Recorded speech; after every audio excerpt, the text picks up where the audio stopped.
Yang kita respon pertanyaan-pertanyaan sesuai dengan tema saja, nggih.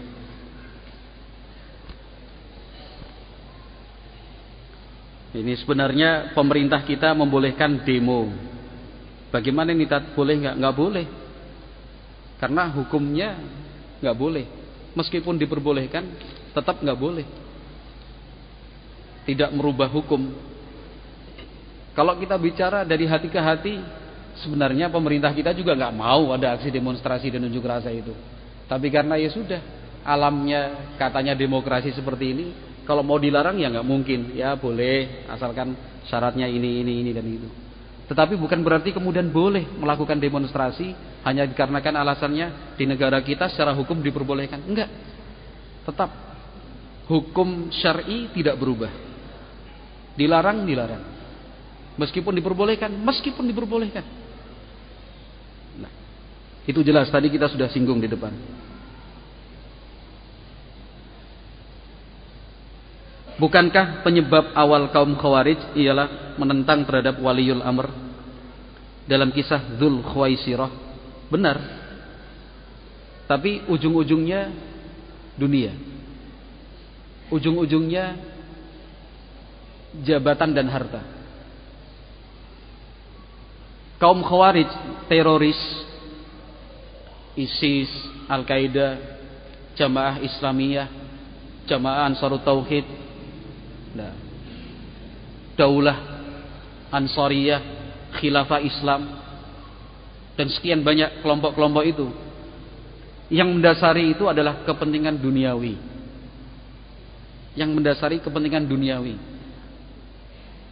Mengingkari kezaliman itu cuma kamuflase saja.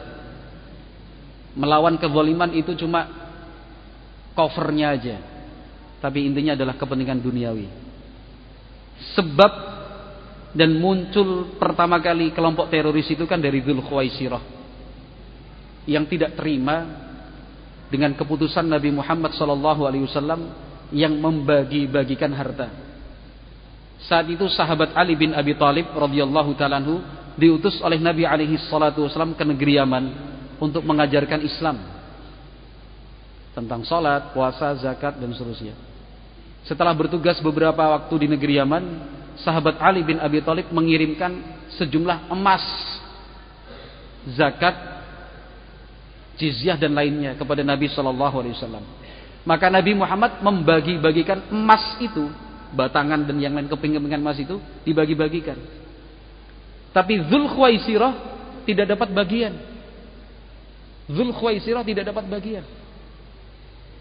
Kata Dzul Khuwaisirah, "I'dil ya Muhammad," bukan ya Rasulullah. "Hei Muhammad, kalau membagi-bagi yang adil dong." Yang adil dong. Katanya istilahnya apa? Memperjuangkan keadilan. Nyatanya apa? Karena nggak dapat bagian. Kata Nabi alaihi salatu wasallam, "Faman ya'dil idza lam a'dil." Kalau saya saja tidak berbuat adil, terus siapa yang bisa berbuat adil? Sebagian sahabat mengatakan, "Ya Rasulullah, saya bunuh aja orang ini." Kata Nabi, "Jangan. Dari orang ini nanti muncul kelompok teroris yang kita kenal sekarang dengan berbagai kelompok, bendera dan afiliasinya itu." Nabi alaihi salatu wasallam terangkan bahwasanya orang ini, pemimpin dan cikal bakal pemahaman teroris itu, akan mati terbunuh. Tandanya di bagian lengan bagian atas itu ada daging yang bergerak-gerak seperti payudara, kata Nabi SAW. Pada saat sahabat Ali menjadi khalifah, memerangi kaum teroris, diperangi karena Ali bin Abi Thalib tidak berinisiatif untuk menyerang. Ali bin Abi Thalib mengatakan, mereka saudara-saudara kita yang memberontak. Sabarnya luar biasa sahabat-sahabat Nabi. Tapi kelompok teroris ini akhirnya melakukan pelanggaran-pelanggaran, pembunuhan, perampasan. Ya. Mereka melakukan sekian banyak kejahatan. Akhirnya sahabat Ali bin Abi Thalib pun memerangi mereka. Seusai pertempuran, kata sahabat Ali bin Abi Thalib, cari orang tersebut yang di lengan bagian atasnya itu ada daging, segumpal daging yang bergerak-gerak. Cari laporan, tidak ada wahai Ali. Cari, pasti ada. Kenapa? Karena itu sabda Nabi. Cari, nggak ada. Sampai Ali bin Abi Thalib sendiri yang mencari-cari dari jasad-jasad dan mayat kaum pemberontak itu dicari, ketemu persis ciri-cirinya seperti yang disabdakan Nabi alaihi salatu wasallam. Di lengannya ada daging menggelembung yang gerak-gerak. Subhanallah, itu sabda Nabi sallallahu alaihi wasallam. Tapi awalnya apa? Urusan duit, harta, jabatan. Kan begitu. Ketika sekian ribu kaum teroris memisahkan diri dari pasukan Ali bin Abi Thalib radhiyallahu taala anhu, ditemui oleh sahabat Ibnu Abbas, sahabat Nabi, sepupu Nabi, dengan seizin Khalifah Ali bin Abi Thalib. Diizinkan. Karena Ibnu Abbas punya kemampuan ilmu yang mapan, sehingga ketika berdialog dan diskusi dengan kaum teroris mampu. Kalau kita jangan coba-coba lah kalau nggak mampu. Saya mau ngajak dialog Abu Bakar Ba'asyir, pengen tak sadarkan dia. Ojo mas, nah, mau cok Quran orang lancar kok mau malah diembat habis sama Abu Bakar Ba'asyir. Pulang-pulang piye? Abu Bakar Ba'asyir benerin lah. Jangan. Kalau Ibnu Abbas ilmunya mapan, kuat. Ditemui, ada apa sih? Saya ini kan datang dari sepupunya Nabi, dari sahabat-sahabat yang Al-Quran itu diturunkan untuk mereka. Di kalangan Khawarij teroris waktu itu, satu sahabat Nabi pun gak ada, satu aja gak ada sahabat Nabi. Itu semua orang-orang baru, anak-anak kemarin sore. Kan itu, generasi setelah generasi sahabat. Kan itu. Diterangkan, saya ini datang dari utusan dari sepupu Nabi Muhammad, khalifah, mereka yang Al-Quran itu diturunkan untuk mereka lebih paham Al-Quran. Ada apa sih yang kalian kritik dari Ali bin Abi Thalib itu apa? Banyak sekali kritikan-kritikannya. Tapi salah satu yang dikritikan dari Ali bin Abi Thalib, kalau kita berperang melawan Aisyah, kenapa setelah kita menang harta benda milik mereka tidak kita ambil dan kita tidak rampas, ya kan? Urusannya duit sama harta lagi, ya kan? Memisahkan diri dari pasukan Ali bin Abi Thalib hanya karena apa? Waktu itu terjadi perang karena salah faham, ada provokatornya juga. Pasukan Ali melawan pasukan yang dipimpin oleh Aisyah, Zubair bin Awam dan Thalhah bin Ubaidillah, yang pada akhirnya semua yang terlibat menyesal. Bahkan Aisyah radhiyallahu anha yang menjadi yang dituakan di pasukan tersebut, hampir setiap saat menangis. Kenapa? Menyesali peristiwa perang tersebut. Kata mereka, kenapa kita tidak tawan dan kita tidak ambil harta milik mereka? Ternyata ujung-ujungnya duit, harta. Perang dapat harta kok nggak diambil? Piye sih? Memisahkan diri, melawan pemerintah. Kata Ibnu Abbas radhiyallahu taala anhuma, loh kalian gimana? Kalian anggap Aisyah itu istri Nabi atau bukan? Nah, kalau tidak dianggap sebagai istri Nabi, kalian kafir. Karena itu adalah ibu kita semua. Allah Subhanahu wa taala berfirman dalam Al-Qur'an, wa azwajuhu ummahatuhum. Istri-istri Nabi adalah ibu kita. Apa kemudian kita tawan ibu kita? Jadikan sandera dan tawanan, diambil hartanya? Kan itu. Kalau kalian mengatakan itu bukan istri Nabi, ya kalian kafir juga. Iya ya, kami sadar. Ternyata apa? Ujung-ujungnya duit. Nggak dapat duit, berontak. Nggak dapat jabatan, berontak. Ketika pemberontak datang masa ratusan ribu dari Mesir, Irak, Suriah dan yang lainnya ke kota Madinah dalam rangka menurunkan dan mendemo Khalifah Utsman bin Affan radhiyallahu taala anhu. Ternyata tuntutan mereka apa? Tuntutan duniawi. Sahabat Utsman yang sudah tua 83 tahun usianya atau 82 rela keluar dari kota Madinah menyambut massa yang sebanyak itu di sebuah perkampungan di luar kota Madinah. Sahabat Utsman bertanya, apa yang kalian kritikan? Kritikannya banyak. Pokoknya sejak sekarang pembagian harta harus diperbanyak untuk rakyat. Ujung-ujungnya tuntutannya harta, duit, upah, macam-macam, semuanya dunia. Semua dipenuhi oleh sahabat Utsman sebagai khalifah. Ya, dipenuhi. Masa akhirnya tenang. Yuk pulang. Karena tuntutan dunianya sudah terpenuhi. Sahabat Utsman kembali ke kota Madinah. Para provokatornya, terutama kaum Syiah, orang-orang Yahudi, tidak senang skenarionya gagal. Akhirnya dibuatlah rekayasa. Surat palsu atas nama Utsman bin Affan ditujukan kepada gubernur Mesir waktu itu. Isinya, kalau rombongan dari Mesir ini sudah tiba di Mesir, tangkap mereka, potong bersilang kaki dan tangan mereka. Atas nama Utsman bin Affan, stempelnya palsu.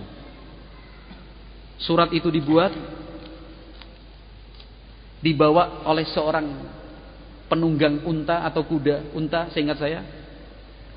Nah, pura-puranya dengan kecepatan tinggi berusaha menghindar dari penglihatan massa yang sedang menuju pulang ke Mesir itu, karena paling banyak dari Mesir waktu itu.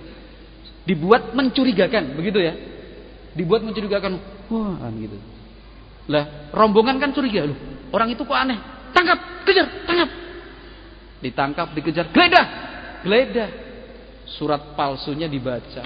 Wow, gitu. Ternyata Utsman ini pembohong, pendusta. Kan itu. Kita cuma diiya-iyakan, ternyata setelah itu kita akan dibunuh oleh gubernur Mesir. Itu surat palsu. Sahabat Utsman sudah kembali ke kota Madinah. La haula wala quwata illa billah. Hati-hati dari berita hoaks. Apalagi kalau kaitannya dengan wibawa dan nama baik pemerintah kita. Presiden Jokowi, isunya A, B, C, D, E. Jangan diterima. Jangan diterima. Bukankah pola seperti itu sudah ada sejak zaman dulu? Sejak zamannya para sahabat Utsman bin Affan dan yang lainnya. Wakil Presiden Indonesia Bapak Yusuf Kala, katanya ini. Kapolri gini. Panglima TNI ceritanya gini. Fotonya gini, fotonya diedit pakai Photoshop, ya kan? Berita yang sudah sekian waktu lama dibuat seperti ini, ada kerusuhan sana, kerusuhan sini. Kan itu. Hoax. Jangan mudah percaya. Apalagi terkait dengan nama baik pemerintah. Hati-hati. Jangan gampang copy paste. Bawahnya ditulis, informasi ini dari saudara saya di Polres Purbalingga. Sopo saudaramu itu? Kan itu. Ada cerita seperti itu banyak apa sedikit? Banyak sekali. Ini. Ada teman kita misalkan, ini informasi dari saudara saya di Polres Kulon Progo. Berapa bulan yang lalu seperti itu. Kita cek ke teman-teman di Polres Kulon Progo, ada enggak anggota Polres Kulon Progo yang namanya ini? Dicek, enggak ada Ustaz nama itu. Lah, sudah copy paste ke sana kemari. Hanya karena ini dari polisi loh. Iya, yang nulis siapa? Kan itu udah tersebar sana sini baru astagfirullah. Dosa sampean. Video bisa diedit, foto bisa diedit. Yang untuk membangkitkan emosi rakyat benci kepada pemerintah itu. Hati-hati. Itu sudah terjadi. Sahabat Utsman yang akhirnya mereka korbankan. Pura-pura mencurigakan, ditangkap, digeledah. Wah, ini suratnya Utsman. Capnya palsu, tanda tangannya palsu. Subhanallah. Sampai kemudian akhirnya masa itu yang sudah tenang, tambah bergejolak, tambah benci, kembali lagi ke kota Madinah, mengepung rumah Utsman ibnu Affan berhari-hari lamanya. Melarang beliau untuk sholat di Masjid Nabawi, masjid yang beliau beli dan beliau perluas. Enggak boleh digunakan untuk sholat. Padahal yang membebaskan tanah itu Utsman. Yang merenovasi dan memperluas Masjid Nabawi itu sahabat Utsman. Beliau dilarang untuk sholat di situ, Masjid Nabawi. Padahal cuma berhadapan-hadapan antara rumah dengan Masjid Nabawi. Dikepung oleh demonstran. Sampai kemudian beliau radhiyallahu anhu terbunuh dalam keadaan sedang membaca Al-Quran, sedang berpuasa. 83 tahun usianya sedang berpuasa membaca Al-Quran. Al-Quran yang melalui jasa beliaulah kita menikmati manfaatnya. Sahabat Utsman lah yang mengumpulkan mushaf Al-Quran, menyatukan mushaf Al-Quran, menyusun rapi mushaf Al-Quran itu. Beliau terbunuh dalam keadaan membaca Al-Quran, darahnya menetes di atas Al-Quran tersebut. Kenapa? Hoax. Hati-hati mas, pak. Kalau dapat kiriman dari siapapun, seolah-olah itu ilmiah, dapat dipertanggungjawabkan. Jangan ember, gitu loh. Cerita, ngerti apa urung? Kenapa? Ini Kapolri, gini. Ini nih gambarnya nih. Gitu. Ini ada kerusuhan di Pontianak. Berapa waktu yang lalu, berapa bulan yang lalu saya dapat kiriman itu. Kan itu, update. Sekarang ada masa Dayak, masa umat Islam, bentrok. Dikirim videonya, memang di video itu jalannya sama, jalan yang dilalui para demonstran itu. Ada tampilan polisi sedang nembak dar ke atas, kelihatan sekali. Dikesankan bahwa kejadian itu sekarang sedang terjadi. Baru beberapa jam yang kirim video itu kembali minta maaf sama saya. Afwan Ustaz, salah, ternyata kejadian itu kejadian tahun kemarin. Walah. Kejadian tahun kemarin diuploadnya hari ini, seakan-akan kejadian baru saja berlangsung. Aman-aman saja, Masya Allah. Video, kadang-kadang kita kalau udah video, foto, bener nih ada buktinya. Kan itu. Padahal yang namanya video dan foto, kalau misalkan dijadikan alat bukti, bisa sehari 2 hari. Mas Eko, Mas Anton, Mas Eko, apa bisa diteliti cuma sehari 2 hari? Nggak mungkin. Diteliti, betul-betul diteliti begitu. Baru foto ini asli, foto ini rekayasa. Video ini asli, video ini rekayasa. Itu sudah berulang kali. Hati-hati. Tapi intinya kaum teroris Khawarij itu yang dicari harta benda. Harta benda. Setelah Utsman bin Affan terbunuh sebagai syahid radhiyallahu anhu, yang dilakukan para demonstran itu apa? Cepat kuasai Baitul Mal. Baitul Mal itu gedung keuangan, gedung harta. Cepat kuasai, jangan sampai diambil orang. Walah. Demonstrasi ternyata yang dicari apa? Harta, benda. Radhiyallahu anhu sahabat Utsman. ISIS, Al-Qaeda, ujung-ujungnya rebutan kilang minyak, ya, rebutan sumber tambang. Intinya di situ, harta dunia. Nah, termasuk yang di Indonesia juga, ya kan? Demo. Intinya apa? Supaya dapat jabatan. Setelah dikasih jabatan, ayam tentrem, diam. Gitu. Apalagi terus menobatkan gubernur Jakarta versi sendiri. Udah anteng tenang. Sebelumnya membakar halte-halte bis, merusak taman dan mengganggu ketenangan jalan. Itu semua bukan bagian dari Islam. Islam tidak mengajarkan yang seperti itu. Hati-hati. Wallahu a'lam bishawab. Saya kira cukuplah. Walaupun pertanyaannya banyak, yang penting inti materi kita sudah tersampaikan. Wallahu a'lam bishawab. Mohon maaf atas tutur kata yang kurang berkenan, kalimat yang tidak sopan. Yang salah itu dari saya sendiri, astagfirullah. Kebenaran itu datangnya dari Allah Subhanahu wa taala. Kita tutup dengan doa kafaratul majlis. Subhanakallahumma wa bihamdika asyhadu an la ilaha illa anta astaghfiruka wa atubu ilaik. Wassalamualaikum warahmatullahi wabarakatuh.